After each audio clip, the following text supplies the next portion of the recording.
You're sitting in the courtroom, and the atmosphere is tense. Cassie Ventura, visibly pregnant, steps up to the witness stand. Her voice trembles as she begins to recount the harrowing experiences from her 11-year relationship with Sean Diddy Combs. The room falls silent, hanging on her every word. She describes a life dominated by control and fear. From the age of 19, Cassie says, Combs dictated every aspect of her existence, her career, her appearance, even her personal interactions. She details the freak-offs, multi-day drug-fueled sex parties involving male escorts, which she claims she was coerced into participating in. These events, she testifies, were often recorded by Combs, leaving her feeling humiliated and powerless. India Times. Cassie recounts instances of physical violence, including being beaten and dragged. She speaks of being forced to carry a gun during a confrontation involving Suge Knight, a moment she believed was meant to intimidate her. India Times. As she speaks, tears stream down her face. The courtroom listens in stunned silence, the gravity of her testimony sinking in.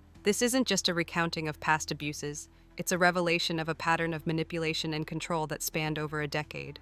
You can't help but feel the weight of her words, the courage it takes to confront such trauma publicly. Cassie's testimony is not just a pivotal moment in the trial, it's a powerful statement against abuse and exploitation. The courtroom remained tense as Cassie Ventura continued her harrowing testimony against Sean Diddy Combs. She detailed the extent of control Combs exerted over her life, describing how he dictated her career, clothing, and personal interactions. Cassie recounted being coerced into participating in freak-offs, multi-day drug-fueled sex parties involving male escorts, which Combs orchestrated and recorded. She testified about being forced into humiliating acts, including being urinated on, and described instances of physical violence, such as being beaten and dragged. Cassie also revealed that Combs once handed her a loaded gun while she was under the influence of drugs, an act she perceived as a scare tactic. Throughout her testimony, Cassie remained composed, though visibly emotional, as she recounted the abuse she endured over their decade-long relationship. You can feel the air shift in the courtroom, because by now, Cassie's story has moved beyond testimony.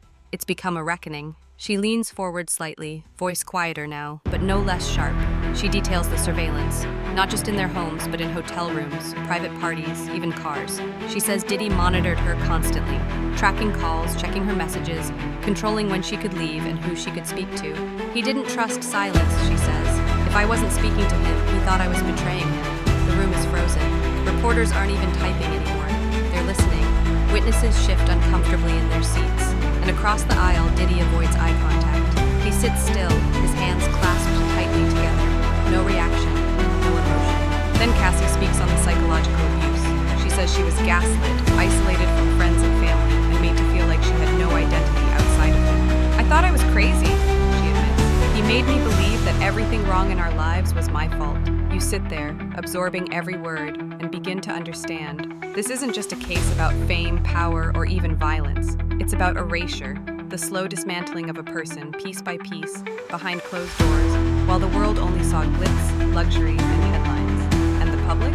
They're waking up. Online, Cassie's testimony is trending under tags like Happy We Hear Cassie and How a Survivor in Silk. Celebrities start issuing support statements. Even people who once brushed the story off as old drama are now paying attention. You start to ask yourself, how many more women are out there, silenced behind the success of powerful men? What does it say that it took this level of detail for people to believe her? And if a woman has to bleed in public for the truth to matter, what does that say about justice? Now the courtroom is no longer the only place listening. The world is. Cassie's words echo across platforms, and what was once a celebrity trial has become something more, a cultural breaking point. She continues her testimony with a story that rattles even the most hardened observers. One night in 2018, she says, after questioning Diddy about a private interaction he had with another woman, he allegedly threw a glass bottle across the room, shattering it near her feet. Then he punched the wall beside her face, just inches away. It wasn't just the violence, she tells the court. It was the message, I could be next. That line alone sends a shockwave through the room. Even some reporters blink away tears. For the first time, a male juror lowers his head. But Cassie doesn't stop. She describes how the emotional manipulation bled into her public life, how she'd smile on red carpets while wearing bruises beneath long sleeves, how her team knew but stayed quiet, and how she lost count of the time she thought leaving would get her killed. Outside the courtroom, protesters begin to gather. Not just activists, but survivors. Signs read, "Believe women the first time." We're not just headlines. Cassie, you're not alone. And now, you're no longer thinking about Diddy the mogul or the artist. You're thinking about how long power can protect someone from the truth. how long it takes for survivors to be believed, not when they whisper it, but when they have to scream it into a microphone under oath. You ask yourself, what kind of machine allowed this to go on for a decade? How many people knew and did nothing? And now that the world is listening, will they finally act? Because Cassie isn't just testifying anymore. She's indicting a system. By the 5th hour of Cassie's testimony, the courtroom feels less like a legal proceeding and more like a national awakening. Not because of theatrics, but because of the clarity in her voice. A voice that's been silenced for over a decade finally being heard, unfiltered, and unstoppable. This time, she speaks about the aftermath. How even after she left Diddy, the control didn't stop.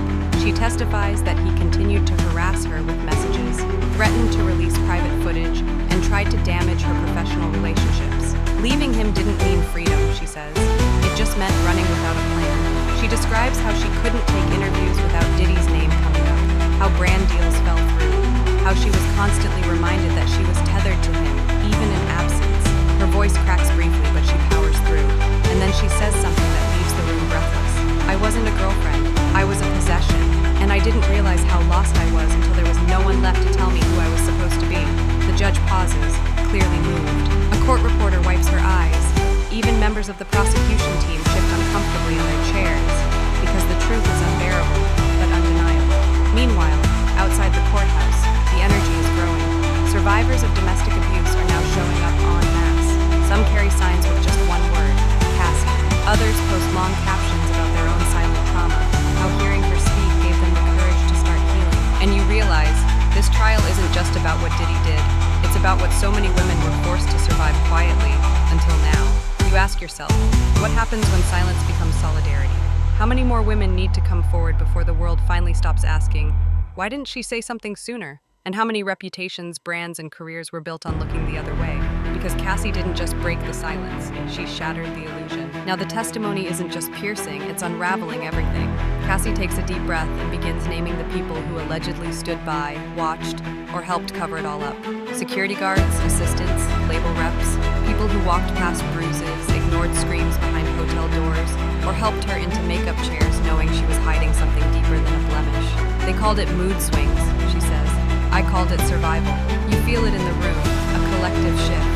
Because now, this isn't just about Diddy the man. It's about the system that orbited him. The music executives who signed checks, the publicists who polished headlines, the friends who made excuses. And most haunting of all, she says, if I had died in that relationship, I don't think anyone would have told the truth. That line silences everything. Even Diddy himself lowers his eyes. His legal team scribbles notes furiously, but no one speaks. Because there's nothing to say when a survivor puts the weight of an entire industry on trial. Meanwhile, on the outside, the ripple is turning into a wave. Hashtags are trending worldwide. Had I stand with Cassie, how music industry, accountability, how survivors speak. Even artists once affiliated with Diddy begin scrubbing posts, issuing vague statements or staying silent altogether, and that silence is being noticed. You realize now that this isn't just a trial, it's a cultural purge, a peeling back of the polished, Grammy-nominated surface to expose a reality that was always there, just never believed. You ask yourself, what happens when the whole world finally listens? Will the industry clean itself up or just clean up its optics? And how many more women have stories just like Cassie's, waiting to be told? Because this testimony, it isn't the end of her story. It's the beginning of everyone else's reckoning. By the end of the day, Cassie steps down from the witness stand to a silence thicker than any closing argument could cut through. No one claps, no one cheers, but somehow you know the most powerful thing in the room wasn't the attorneys or the judge. It was her voice. And now that it's been heard, there's no putting it back in the box. Outside the courthouse, the energy is electric. Protesters have thrown into crowds. TV crews can barely find enough room to set up. One reporter calls it the biggest cultural reckoning in entertainment since #MeToo began. But there's one difference this time.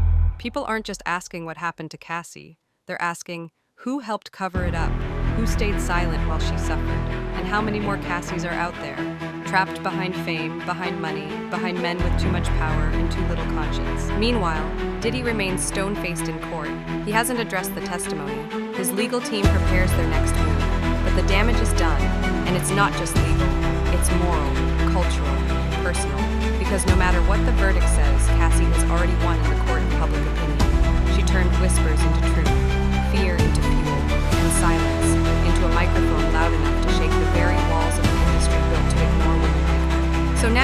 question isn't